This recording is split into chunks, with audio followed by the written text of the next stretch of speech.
So hello guys, Sapatos Career here. So remember yung video natin, nag-unbox tayo ng X-Tool. So hindi lang tayo nakakapag-upload ng video, but now meron tayong time para, extra time para makapag create ng video kung paano siya ginagamit, or so as you can see na nag-print kami or nag-engrave kami ng para sa trophies. So yung aming design. So napakadali lang niya gamitin si X-Tool. So napaka user friendly niya, even no experience, maintindihan mo agad yun, mga meaning ng para saan yung mga ganitong, and meron siyang tutorials and guides how to use it. So it can be connected to wired. So we already tested in Wi-Fi connection, and it has a RJ45 connection or LAN connection, same as what you are using on your computers.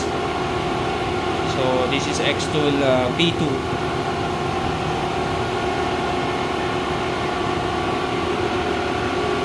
So siguro buksan natin for the sake of video.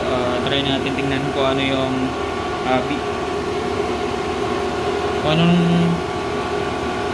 laman, ano yung tube, paano siya gumagana.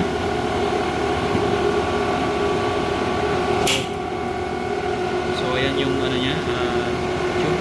So nakikita nyo, I think visible yung yung laser niya. So yung dyan sa tube na yan, dumadaan yung laser, and then nagre-reflect siya dito sa butas na yun. Nakikita nyo sa dulo.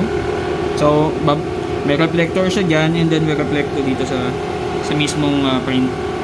O yung gumagalaw na to. So wala dito yung laser, nandun yung laser sa mismong chip na nagagaling. So as you can see, meron siya mga tubo. Again, pero yan yung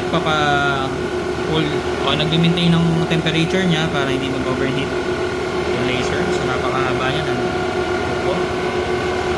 So ito yung may coolant, ilagay ng coolant. So ayan yung water pump niya. So napaka-friendly siya, lalo na pag mag-business kayo ng mga keychain or mga engraving. So pwede siya sa mga metal na ganito. For example, yung tablet nyo, picture, pwede tayo mag-engrave dyan. Any design, it's up to you. So pwedeng i-assist ka ng software. Aside from that, meron na silang software na AI. So may mga pre-made templates that you can use. So AI mix, so mag-generate ka lang ng